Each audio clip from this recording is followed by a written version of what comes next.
విద్యుత్ శాఖను పూర్తి స్థాయిలో స్కానింగ్ చేసి వాస్తవాలను వారు ముందల పెట్టి వారు తప్పులు జరిగిన వాటిని అర్థం చేసుకొని అవగాహన లోపం వల్ల జరిగిందా, ఉద్దేశపూర్వకంగా జరిగిందా, ఇవన్నీ ఒక చర్చలో బయటకు వస్తాయి. కాకపోతే వాస్తవాలను ఒప్పుకొని హుందాగా 10 సంవత్సరాలు పరిపాలన చేసిన అనుభవం ఉంది మాకని పదే పదే చెప్తారు. ఆ అనుభవాన్ని ఇప్పుడైనా తెలంగాణ రాష్ట్రంలో విద్యుత్ సరఫరాలో, విద్యుత్ ఉత్పత్తిలో సామర్థ్యాన్ని పెంచుకోవడానికి వారు ఉపయోగించుకుంటే బాగుండేది. నేను సూటిగా 3 అంశాలను ప్రస్తావించదలుచుకున్నా. మాజీ మంత్రి జగదీశ్వర్ రెడ్డి గారు ప్రభుత్వానికే సవాల్ విసిరిండ్రు, మీరు విచారణకు ఆదేశించండి, మేము సిద్ధంగా ఉన్నామని. నేను వారిని మనస్ఫూర్తిగా స్వాగతిస్తున్నా. 3 అంశాల మీద ఈ ప్రభుత్వము పూర్తి స్థాయిలో విచారణకు ఆదేశిస్తాము, జ్యుడిషియల్ ఎంక్వైరీ చేయడానికి ప్రభుత్వం సిద్ధంగా ఉంది. వారే కోరుకున్నప్పుడు వాస్తవాలను సభ ముందు పెట్టిన తర్వాత మాజీ మంత్రి గారు ఏదైతే జ్యుడిషియల్ ఎంక్వైరీ కోరుకున్నారో తప్పకుండా తమరి అనుమతి ద్వారా సభలోనే నేను ప్రకటన చేస్తున్నా.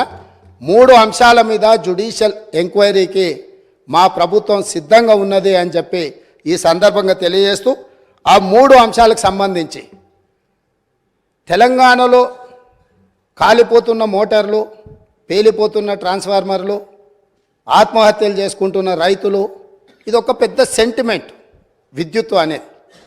ఈ ప్రజల యొక్క సెంటిమెంటును ఏ రకంగా గత ప్రభుత్వము ఆర్థిక ప్రయోజనాల కోసము వినియోగించుకున్నదో ఈ అంశాలు ఈరోజు బయటికి రావాల్సి ఉన్నది. అందులో భాగంగానే ఛత్తీస్గఢ్ ఒప్పందం. మన రాష్ట్రంలో విద్యుత్తు ఉత్పత్తి సరిపోవడం లేదు, అత్యవసరంగా మన అవసరాలు తీర్చాల్సిన అవసరం ఉన్నది. కాబట్టి ఏ టెండర్లు లేకుండానే డైరెక్ట్గా మేము ఆ ఛత్తీస్గఢ్ ప్రభుత్వానికి సంబంధించిన ప్రభుత్వ సంస్థతో తెలంగాణ రాష్ట్ర ప్రభుత్వం డిస్కామ్లు ఒప్పందం చేసుకుంటున్నాయని ఆ రోజు ఇదే సభలో ఈ ఒప్పందాలతో వేల కోట్ల రూపాయల భారం పడబోతుంది, ఈ భారాన్ని తెలంగాణ ప్రజలు భరించలేని పరిస్థితికి దారితీస్తుంది, ఈఆర్సీ ముందల మేము ఫిర్యాదులు చేయడమే కాకుండా మా వాదనలు వినిపించినాం. ఈ సభలో ఆనాటి ముఖ్యమంత్రి చంద్రశేఖరరావు గారికి మేము చెప్పే ప్రయత్నం చేస్తే మార్షల్స్ను పెట్టి మమ్మల్ని బయటికి గెంటేసి ఆ రోజు ఛత్తీస్గఢ్తోని తెలంగాణ రాష్ట్ర ప్రభుత్వం ఒప్పందం చేసుకుంది.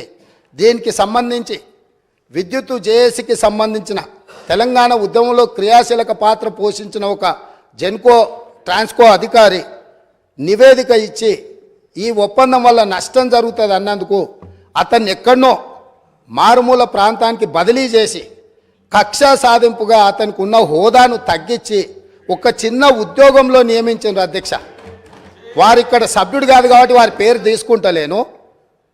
సంస్థలో పనిచేస్తున్న ఉద్యోగి అనుభవంతో తెలంగాణ ఉద్యమంలో విద్యుత్తు జేఏసీని క్రియాశీలకంగా ముందుకు నడిపించి ఉద్యమంలో ముందున్న వ్యక్తిని తెలంగాణ రాష్ట్రం వచ్చిన ఎంబడే శిక్షించి ఎక్కడో మారుమూల ప్రాంతానికి బదిలీ చేసి ఉన్న హోదా కంటే అతనికి డిమోషన్. తెలంగాణ ఉద్యమంలో పాల్గొన్న వాళ్ళు తెలంగాణ రాష్ట్ర సాధనలో క్రియాశీలక పాత్ర పోషించిన వాళ్ళను మనం సమర్థించి అవసరమైతే ప్రమోషన్ ఇవ్వాలి. ఒకవేళ ప్రమోషన్ ఇవ్వడానికి మీకు మనస్కరించకపోతే ఉన్న హోదాలనైనా ఉంచాలి. అలా కాకుండా శిక్షించి బదిలీ చేసిండ్రు.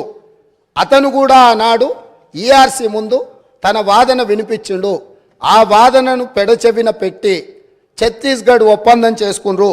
ఈ ఛత్తీస్గఢ్ 1000 మెగావాట్ల ఒప్పందం 3/11/2014 నాడు ఏదైతే ఒప్పందం మీద సంతకం చేసిండ్రో ఈ నివేదికలోనే ఉంది, నేను కొత్తదేం చెప్పడం లేదు, వారు చూసుకోవాలి. పేజీ నెంబర్ 11, 12లో ఉన్న వాటిని.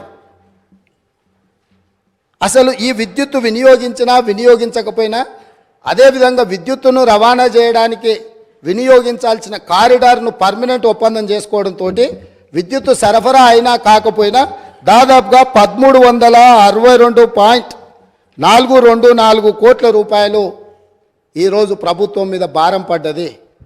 ఆ విద్యుత్తు కొనుగోళ్లలో ఆనాడు కేంద్ర ప్రభుత్వము మనకు తక్కువ ధరకు విద్యుత్ ఇవ్వడానికి సిద్ధంగా ఉన్న పెడచెవిన పెట్టి మీరు మీ ఆలోచనతో మీ అవగాహనతో మీకు ఎలాంటి ఉద్దేశాలు ఉన్నాయో నాకు తెలియదు. ఆ ఉద్దేశాలు ఈరోజు విచారణతో బయటికి రావాలి.